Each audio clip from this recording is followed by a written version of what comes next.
The sun had only just begun to rise when the quiet rancher started his usual ride along the northern fence line. It was the kind of morning where everything felt suspended in a cool hush, the air crisp, the sky washed in pale silver, and the only sound the gentle creak of leather as his horse moved beneath him. He liked mornings like this. They gave him space to think, to breathe, to settle the weight of loneliness that followed him more closely than any shadow. He had no reason to expect anything different on this particular dawn, until he noticed a strange shape near the low mesquite bushes. At first, he assumed it was a fallen deer or an abandoned blanket the wind had carried from some distant camp. But the closer he rode, the more the shape took on the form of a person, a small, curled body, unmoving except for the faint rise and fall of breath. He swung off his horse in a single motion, boots hitting the ground with urgency he rarely showed. As he stepped closer, the truth hit him like a sudden gust. A young Apache woman lay there, her legs twisted unnaturally beneath her, her clothing dust-covered and torn from travel. She wasn't unconscious, not fully. Her eyes were open, unfocused at first, then sharpening as they landed on him. What struck him wasn't fear in her expression, it was resignation. A quiet acceptance, as if she had expected the world to leave her behind. Her hands were scraped, her braids tangled with dried leaves and sand. She looked like someone who had held herself together for too long and finally reached the end of something she couldn't fight anymore. He crouched beside her slowly, lowering himself to her level so she wouldn't feel threatened. "I'm not here to hurt you," he said, voice low, steady. Her gaze flickered to his hands, then to his horse, then back to him. She didn't answer. When he reached for the water flask at his side, she tried to sit up straighter, dignity fighting exhaustion, but her body trembled under the effort. He noticed it. She saw that he noticed. A faint flush crossed her cheeks, not from weakness but from shame. Their fingers brushed when he handed her the water. It wasn't intentional, but the contact made her flinch, not from fear, but from surprise, as if gentle touch was something unfamiliar. She drank only a small sip before pressing the flask back toward him with a shaking hand. "Can you move?" he asked quietly. She lowered her eyes. After a long moment, she whispered, "No." There was a soft ache in that single word, one that pricked something deep in his chest. Without hesitation, he slid his coat from his shoulders and draped it over her, making sure it covered her legs first, the way someone would protect a fragile ember from the wind. When he lifted her into his arms, she didn't resist. But she did clutch the front of his shirt with trembling fingers, holding on not for safety, but because, for the first time in a long time, someone was holding on to her. He carried her toward the horse, toward warmth, toward whatever hope she still had left. And without speaking a word of it, he vowed not to let her face the world alone again. The ranch house stood at the edge of the plains like an old, loyal friend, weathered, quiet, always waiting. As the rancher carried the young woman through the doorway, the morning chill gave way to the warm scent of cedar logs resting beside the fireplace. She stiffened slightly in his arms, not from pain but from the strangeness of being inside a stranger's home, a place filled with things she had never touched, never been allowed near. He set her down gently on a thick blanket near the hearth, making sure her back was supported before he stepped back to give her space. She looked around cautiously, fingers curling into the blanket's fabric as if reminding herself she still had control over something, anything. "You're safe here," he said quietly. He wasn't trying to comfort her with empty words, he simply stated it like a fact, something as certain as the sunrise. She didn't respond, but her eyes softened a little. He knelt beside a basin, filling it with warm water from the kettle he'd left on the stove earlier that morning. When he returned and set the bowl beside her, she watched him with a guarded expression, not distrusting, but unsure how to receive such kindness. No one had prepared her for this, a man who moved slowly, asked nothing, and stared at her not with pity but with a steady gentleness she didn't quite know how to hold. "I'll help clean the dust off," he said. "Only if you allow it." The way he asked, like she had a choice, like her voice mattered, made her chest tighten. After a moment, she gave a small nod. He dipped a cloth into the warm water, wrung it out carefully, and started with her hands. Dirt dissolved under gentle strokes. Her skin was cold, and he worked slowly, making sure she felt every motion before he moved on. She flinched once, not from pain but from the unfamiliar sensation of tenderness. Her people had never been unkind, but life in the tribe was harsh, survival first, gentleness second. He paused every time she tensed, giving her full control over the pace. When he brushed a fallen strand of hair from her cheek, his fingers barely grazed her skin, yet she felt the warmth of it long after he pulled away. Later, when he prepared a simple meal, a soft stew seasoned lightly, he set the bowl in her hands rather than feed her directly. She appreciated that. It allowed her dignity, even in weakness. The firelight flickered across her face as she ate slowly. She kept her eyes lowered, but occasionally she glanced at him, as if evaluating whether this man truly meant no harm. Each time their gazes met, he looked away first, giving her the power to decide when the moment ended. After she finished eating, she spoke for the first time that wasn't a whisper. "You don't ask who I am." He shook his head. "You'll tell me when you want to." For a moment she simply stared at him, her dark eyes reflecting flames and a softness he hadn't seen before. She wasn't used to being treated as someone with choices. Someone with a future. As the fire warmed her chilled skin and exhaustion softened her posture, she allowed her hand to rest lightly against his when he adjusted the blanket around her. She didn't pull away. That simple gesture, a shared touch held a second too long, carried more weight than any words either of them could have said. A stranger under his roof, yet already, a quiet presence neither of them knew how deeply they would come to depend on. Nights on the ranch were different from nights in the wilderness. They were softer, safer, wrapped in the hush of crackling firewood and the faint scent of sage drifting in through the open window. She felt that difference every evening as she sat near the lantern, its warm glow brushing over her features like a gentle hand. The rancher sat a few feet away, fixing a damaged stirrup, though he barely looked at his work. Most of his attention was on her, quiet, steady, respectful. He didn't pry. He didn't push. He simply existed beside her in the calm way someone does when they're willing to wait as long as needed. She noticed that. And noticing it stirred something in her that had been buried under fear and shame. It started with small details, her voice growing clearer, her posture less defensive. On the third night, just as he was preparing to bank the fire, she stopped him with a soft, trembling breath. "I should tell you why I was left there," she whispered. He froze, not in shock, but in patience, hands lowering to his sides as he turned toward her. He didn't move closer, he let her decide if she wanted that space filled. She looked down at her legs, covered by the thick blanket he'd tucked around her earlier. Her fingers tightened around its edges. "My legs stopped working months ago. At first it was weakness, then pain, then nothing." He swallowed but didn't interrupt. "My people don't have the means to care for someone who can't walk, can't carry, can't run. To them, strength is survival."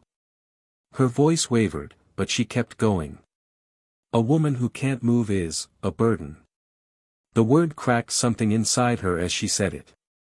She breathed it out like poison she had carried for too long. The rancher finally shifted closer, not abruptly, not enough to surprise her. Just enough to let his presence wrap around her like a quiet embrace. The lantern light caught the empathy in his eyes, deepening its warmth. "They told me I wouldn't marry," she continued. "Wouldn't work. Would only take and never give. So they put me outside the boundary." Her voice broke on the last word. She didn't cry, not fully, but her breath stuttered in a way that made him ache. He reached out slowly and laid his hand over hers. His palm was warm, calloused, steady. She stared at the contact as if she wasn't sure whether she deserved it. "You didn't deserve that," he said softly. "Any of it." She looked up at him then, really looked, and the silence between them thickened into something intimate, something vulnerable. Their hands remained linked, her fingers curling lightly around his as the story she'd carried like a wound finally found a place to rest. For a long while, neither of them spoke. She leaned, not fully, just enough to let her shoulder brush his arm. He didn't shift away. "Why do you help me?" she asked finally.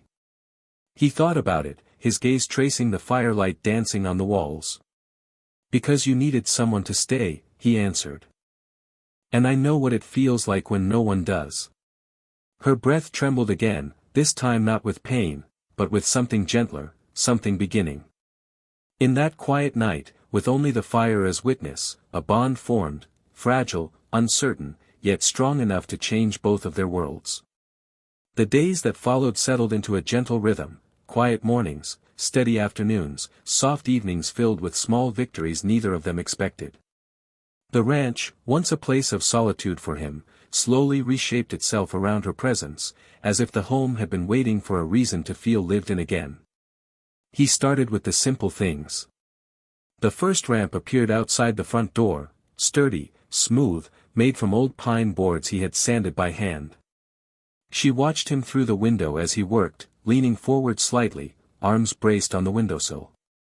Her eyes followed each careful motion, each nail tapped into place with deliberate intent. There was something grounding, almost comforting, about the quiet focus he poured into creating a world she could move through. When he finished and helped her down the ramp for the first time, she held onto the arm of the wheelchair and whispered a breathless, "I didn't think I'd ever feel the sun this close again." He didn't answer right away. He was too busy memorizing the way sunlight softened her face, the small smile tugging at her lips, the first true smile he'd seen from her. Later, he began teaching her how to work alongside him. Not heavy labor, she couldn't manage that, but small tasks that mattered, brushing the horses, sorting feed bags, holding tools steady while he repaired fencing. He talked her through everything, his voice low and patient, his hands guiding hers only when she asked or faltered. The first time he placed her hand on the brush and guided it down the horse's neck, their fingers touched lightly. She inhaled sharply, not from fear but from the unfamiliar warmth of skin against skin. He didn't comment. He simply let his hand rest atop hers a moment longer, a silent reassurance, a connection she could choose to pull away from. She didn't. In the afternoons, he set up a space on the porch where she could weave small leather straps or bead patterns for horse tack. She worked with intense focus, tongue caught between her teeth, hair slipping forward until he gently brushed it behind her ear. That touch, simple, natural, sent a tremor of awareness through both of them. Sometimes she would glance up unexpectedly and catch him watching her. Not staring, just watching with quiet appreciation, as if her presence filled a part of him he hadn't realized was empty. Each time their eyes met, something unspoken passed between them. Not yet love, not yet. But something warm, cautious, growing. One afternoon, as he adjusted a blanket around her legs before wheeling her into the shade, she caught his wrist. Her grip was warm, deliberate. "Why do you care so much?" she asked softly. He hesitated. The ranch wind tugged at his shirt, yet he stayed still, letting her hand anchor him. "Because," he said, voice rougher than he intended, "you deserve someone who tries." Her breath hitched. She held his wrist a heartbeat longer before letting go, fingers trailing along his skin in a soft, lingering line that left a warmth long after the contact ended. For the first time in months, maybe years, she felt herself becoming something again. Not a burden. Not a shame. A woman beginning to live. And he, quietly and without expectation, became the reason she believed she could. The day the riders appeared on the horizon, the rancher noticed before she did. He was fixing a corral latch when he saw dust rising like a thin veil behind a line of horses. 4 figures, riding hard, straight toward the ranch. His chest tightened, not with fear, but with a quiet knowing. Inside the house, she was beating a strap, her movements slow but focused. The light from the window framed her face in warm gold, softening the worry lines that had faded over recent weeks. When the distant hoofbeats reached her ears, she stilled. The needle slipped from her fingers. Her breath faded into silence. "They've come," she whispered, barely audible. He didn't need to ask who. He wiped his hands on his jeans, walked toward her, and kneeled so his eyes were level with hers. "You're safe here." She tried to believe him. But old wounds, once stirred, have a way of reopening. When the tribesmen rode up to the gate, she insisted on being brought outside. Not to greet them, but to face whatever came with her head held high. He wheeled her onto the porch, staying behind her, hands resting lightly on the chair handles. A protective stance, yes, but also a reminder that she wasn't standing alone this time. The riders halted a few feet away. Their expressions shifted between surprise, disapproval, and something colder, a recognition they wished they didn't have to feel. The eldest among them, a man with sharp eyes and a rigid jawline, dismounted first. "You," he said to her, voice devoid of warmth. "You were given a path. A peaceful one. Why are you here?" The words cut deeper than he intended. She lowered her gaze for a heartbeat, remembering the last time she heard that tone, when she was told to leave her home because kindness was too scarce to spare on someone who could no longer walk. The rancher stepped forward before she could reply, his voice calm but anchored with steel. "She was left to die," he said simply. "I wasn't going to let that happen." The eldest man's eyes hardened. "She was not meant for you. She was meant to be apart."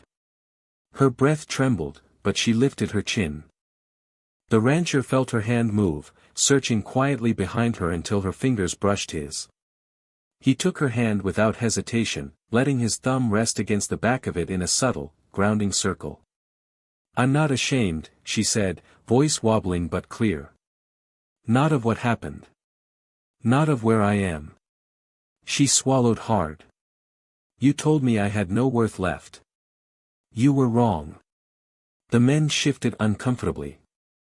They weren't used to defiance from someone they had dismissed.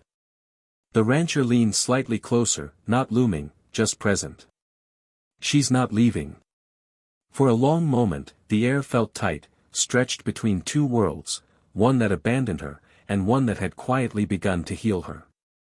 The riders eventually turned away, but not with acceptance, with the bitter pride of those unwilling to admit a mistake.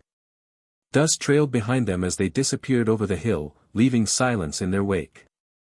She let out a shaky breath. He squeezed her hand gently. "You didn't break," he murmured.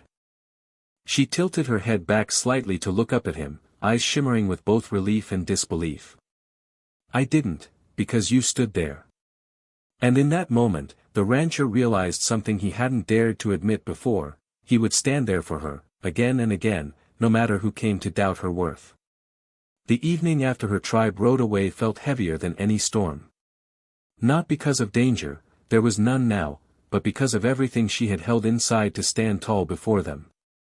All afternoon she tried to continue her tasks, weaving, sorting, helping where she could, yet her hands trembled, her breath shortened, and her eyes wandered to the horizon as if old memories still called her name. Near sunset, she finally retreated to the porch, where the sky stretched wide and endless, colored in soft amber and the fading blush of day.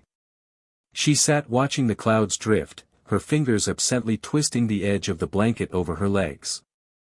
The rancher noticed her silence, the kind that wasn't peaceful, but brittle. He stepped outside, boots brushing lightly against the wooden boards. She didn't look up, but her shoulders loosened slightly, as if his presence brought a comfort she didn't have to ask for. "You held yourself together well," he said softly as he sat beside her. Her voice cracked on the first word. "I didn't feel strong." "You were."